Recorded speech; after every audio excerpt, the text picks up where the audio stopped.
Seja bem-vindo, meu nome é Cleberson Marques, estamos começando agora esse canal aqui no YouTube. Espero que você goste desse trabalho que nós vamos desenvolver aqui, voltado para o mercado imobiliário. Nós vamos falar aqui sobre investimentos imobiliários, nós vamos falar sobre empreendedorismo, nós vamos falar sobre tecnologia, nós vamos falar sobre economia. Tudo que gira em torno do mercado imobiliário. Vamos falar hoje aqui sobre a eleição do nosso novo presidente, Luiz Inácio Lula da Silva. Vamos avaliar como esse cara pode potencializar ou não o nosso mercado, o mercado de imóveis, e 2023, como que você pode surfar essa onda que talvez ele venha a projetar. Para facilitar o seu entendimento, eu dividi esse vídeo em 3 partes. Primeiro, nós vamos analisar o programa de governo que já estava disponível na internet. Você não viu? Vai lá que você vai encontrar lá no site do PT ou no TSE, você vai poder avaliar assim como eu avaliei, está aqui do meu ladinho, para a gente poder estar discutindo. Segundo, nós vamos fazer análise sobre esse programa e o que nós teremos de benefício ou malefício que pode estar nos impactando.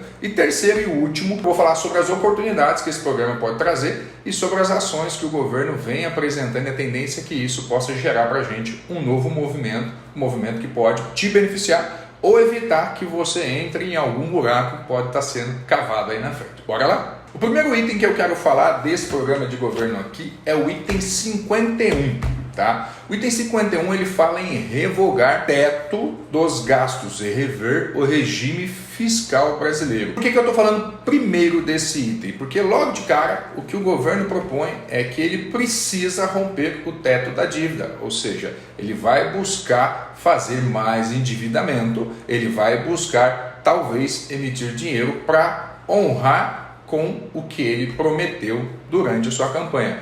Investir em projetos que estão dentro desse programa aqui. O outro item que a gente tem que analisar é que está escrito aqui no item 2 que o poder público deve ser o grande estimulador dos acordos e parcerias. O que isso nos reflete? Que ele vai ser um governo de ação e botar a máquina pública para promover ações que possam movimentar a economia em qualquer uma das suas esferas. Item 7. Necessária ampliação de políticas públicas para investimentos para a retomada do crescimento econômico. Veja bem, nós já estamos crescendo. Em meio à pandemia, o governo deve projetar este ano 2,76% até agora o crescimento. Em 2001, quando o Lula pegou o governo, a gente estava falando, o FHC estava pegando para ele um governo com PIB de 1,42 de crescimento. Então, veja que nós estamos projetando 2,76, o dobro do que o Lula pegou naquele período, e naquele período para frente foi sim um governo bom para a economia, né? Teve muitas medidas populistas, populares, né? Vamos dizer assim, mas foi um movimento que ajudou muito o nosso país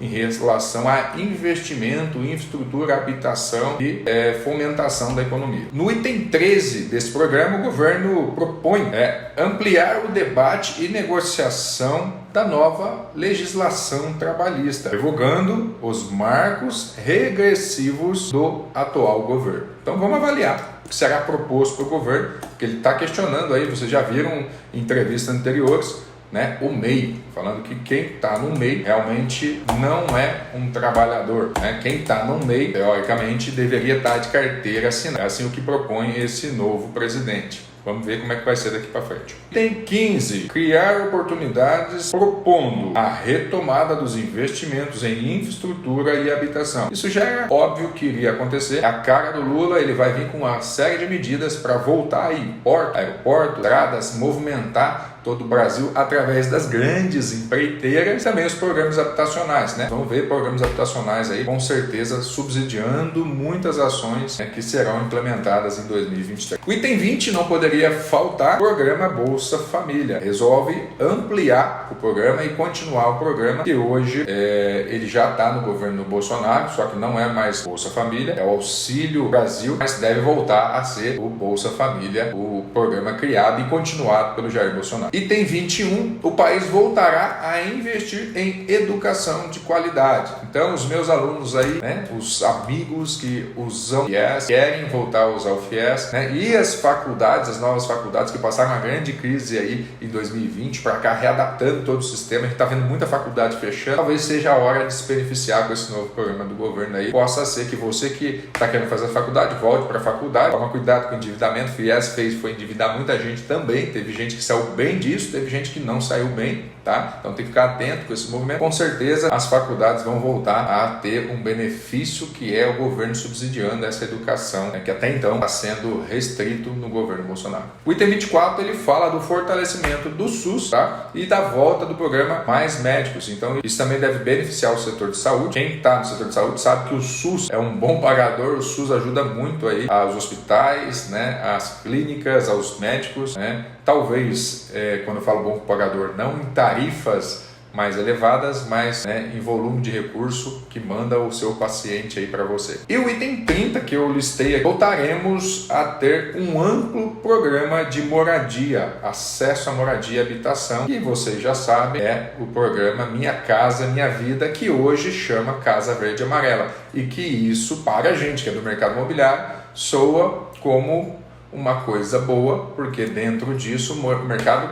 imobiliário se movimenta. É essa base, né? O mercado popular é uma base para a gente no mercado imobiliário. Então, fica atento que vamos falar das oportunidades agora. Então, fica atento a essas observações, porque agora a gente vai falar sobre o que isso reflete na prática para a gente. Vamos pensar aqui comigo aqui. Se eu posso hoje, como governo, assumir um endividamento maior, porque eu autorizei romper o teto da dívida, naturalmente eu aumento minha capacidade de investimento. Veja bem, vou dever, mas eu tenho capacidade de investir mais a partir do momento que você me empresta mais dinheiro, ou a partir do momento que eu posso fazer uma emissão de dinheiro para poder subsidiar aquelas ações que eu vou estar fazendo.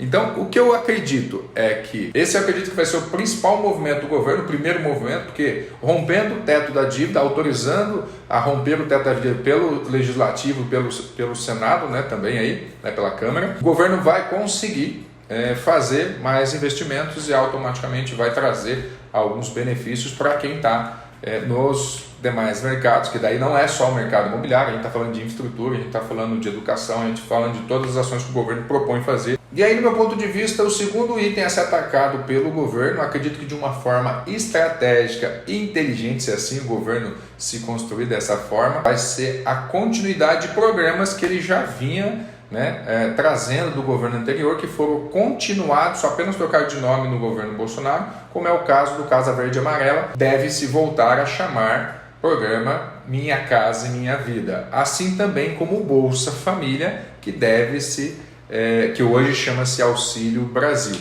Tá? Então veja bem, o que esses programas trazem para a gente? A partir do momento que eu volto com Minha Casa Minha Vida, o governo deve injetar mais recursos e anunciar, como fez em gestões anteriores, 1 milhão de casas nós vamos fazer esse ano. Então botar essas construtoras para correr atrás dessa meta, e ele vai subsidiar e vai botar recurso para estar movimentando a economia. E também, quando ele movimenta a economia através do Bolsa Família. Hoje nós estamos falando aí R$600 que ele deve manter. Esses R$600 faz o quê? As pessoas com dinheiro na mão, elas consomem mais, automaticamente, se elas consomem mais, as empresas vendem mais. Se as empresas vendem mais, elas têm que produzir mais. Se elas têm que produzir mais, elas precisam contratar mais pessoas.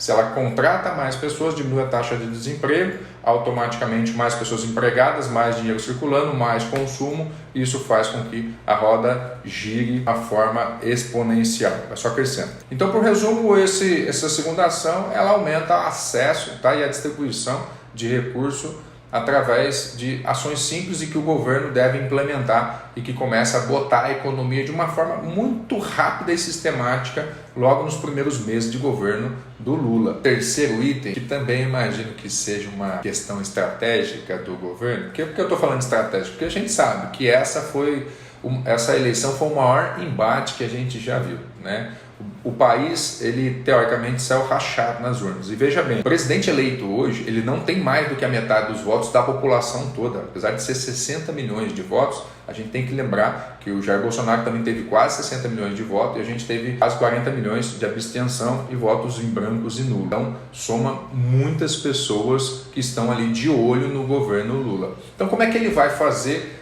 essa gestão se ele não tiver a população ao seu favor? Lembre-se, todo governo que foi deposto porque, teoricamente, a população perdeu o poder de compra, a população não estava satisfeita com o que está sendo feito com o salário mínimo, como estava a inflação, e isso depois o presidente. Tá? Isso gera um movimento que faz com que o Senado, que a Câmara, que até mesmo o Supremo Tribunal aí tenha que trabalhar em favor da população e retirar talvez o presidente. Não estou falando que vai ser isso, mas estou falando que o presidente eleito tem que se preparar para que isso não aconteça. Então, dessa forma, o que eu imagino que ele vai fazer? Na sequência, o governo deve ir criando algumas soluções já vistas anteriormente dentro do próprio governo dele. Tá? Só que tem a finalidade o quê? De trazer os bancários para a mesa. Então, vamos imaginar, ele vai liberar mais recursos da poupança para os bancos emprestarem. Tá? Ele deve também subsidiar, aí com a Caixa Econômica Federal, mais ações para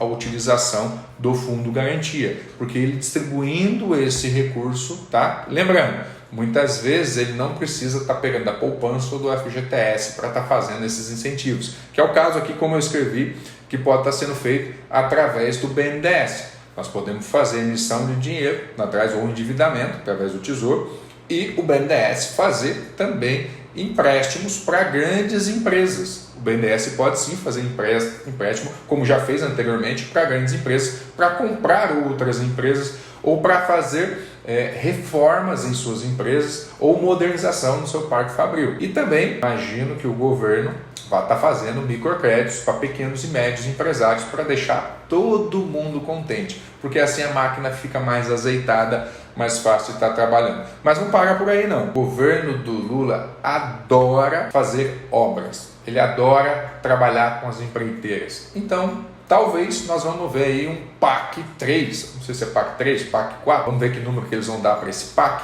mas é um programa de aceleração do crescimento, onde incentiva a criação de estradas, onde incentiva a criação de portos, onde incentiva a criação de aeroportos ou ampliações, tá? E isso faz com que as grandes empreiteiras executem essas obras e voltem a circular também na contratação de mão de obra, na contratação de equipamento, na contratação de insumos básicos como cimento, areia, pedra e aço. Tá? Isso faz com que, mais uma vez, a base que é a construção civil se movimente. Somando com o movimento anterior, mais dinheiro circulando. Veja bem, mais dinheiro circulando.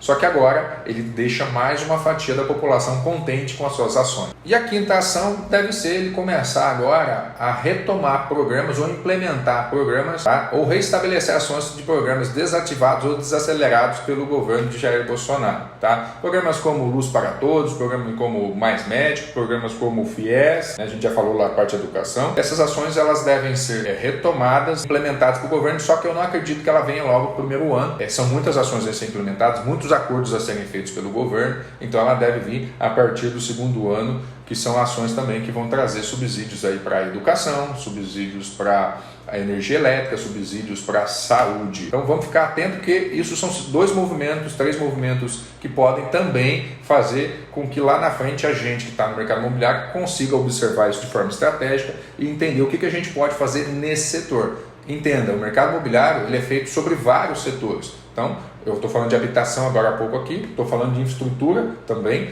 e estou falando agora da parte de saúde, da parte de educação, também tem ativo imobiliário, tá bom? E por último, eu acredito que o governo vai vir com as medidas que não são tão populares e que geram de alguma forma um conflito. Quais são essas medidas? São medidas de avaliação de impostos, medida de avaliação da legislação trabalhista, né? Medidas que devem fazer intervenções na Petrobras, né? São medidas que não são, até ser populares em algum momento, tá? Mas elas não são bem vistas pelo mercado, tá? De uma forma em geral, porque vai ter um conflito direto aí com o Senado, porque o governo ele não tem o Senado a seu favor na integralidade, ele não tem a Câmara Legislativa com totalidade a seu favor, então esses acordos precisam ser formados e não são medidas que, pelo menos nós, imaginamos que ele não entre de imediato, porque teoricamente ele ia comprar um embate sem estar dando para essas crianças, para essas pessoas, para esse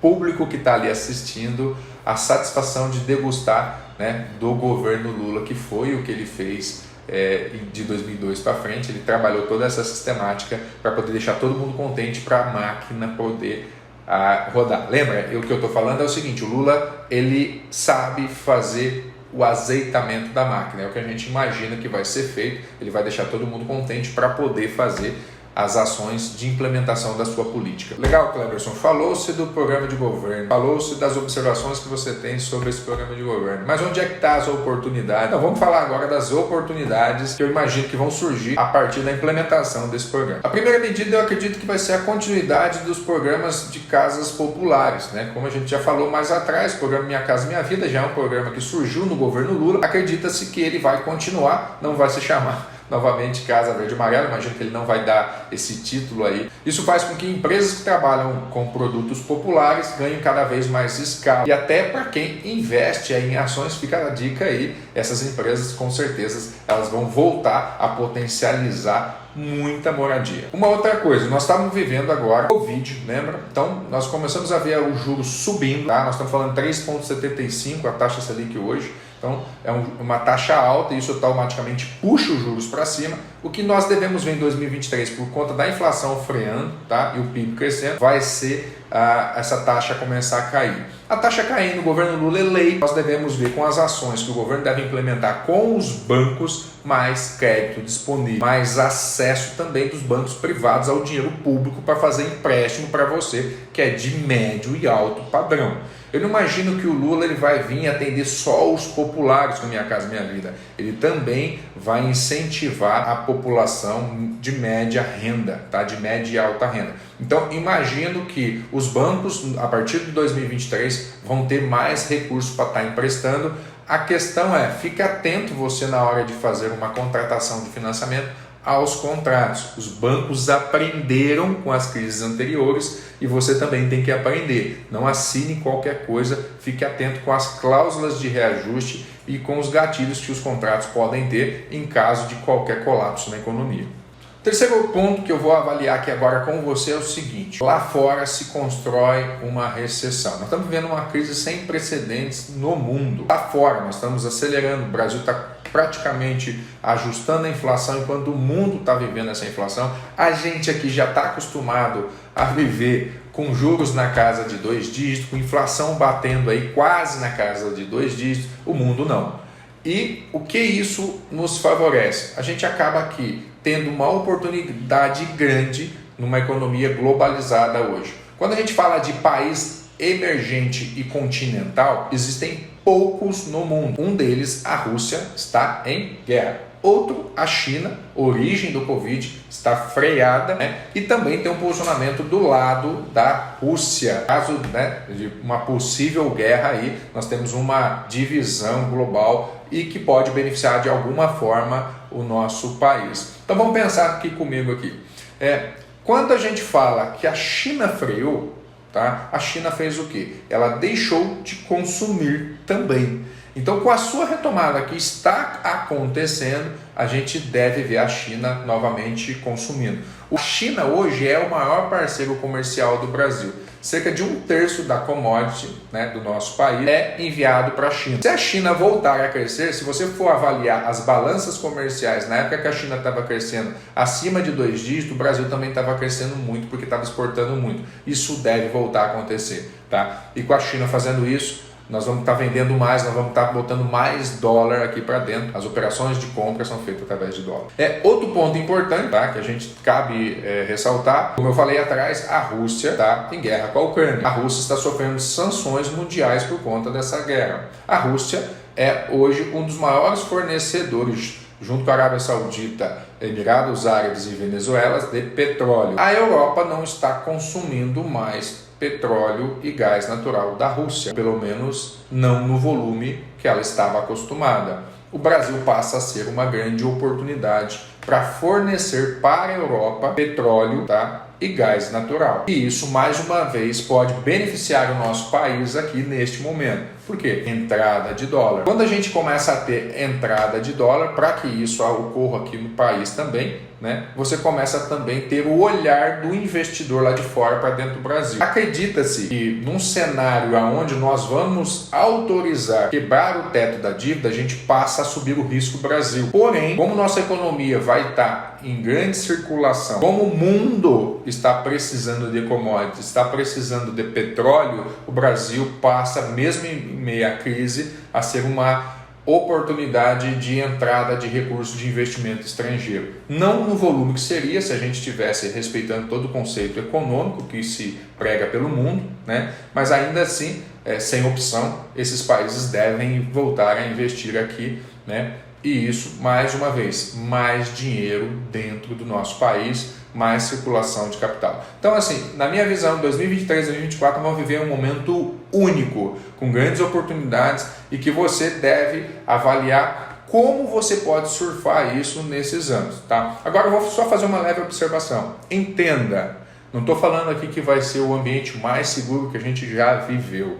Não estou falando aqui que as políticas que estão sendo adotadas são as melhores possível. Não é isso. Eu estou falando aqui o seguinte, você tem que aproveitar esse movimento, porque seja qualquer colapso que esteja ocorrendo daqui a 2 anos, daqui a 3 anos, você tem que estar preparado para esse colapso. Preparado como? Seu bolso está cheio de dinheiro, você tem que estar capacitado para qualquer crise. O mercado econômico, ele é oscilante, tá? Então, nós sofremos variações e o mercado imobiliário dança conforme essa música da economia. Você tem crédito, você tem venda. Você não tem crédito, você não tem venda. Você tem juros altos, você também não tem venda. Então, se tem juros baixos e tem crédito, você tem consumo. Isso faz com que o nosso mercado gire. Então, aproveite esses 2 anos no mercado imobiliário, se prepare, se estruture, porque talvez a gente passe bem por ele. Porém, talvez também a gente viva um momento de inflação altíssima nos próximos anos. Estou falando aí de 2025 para frente, a gente já começa a ver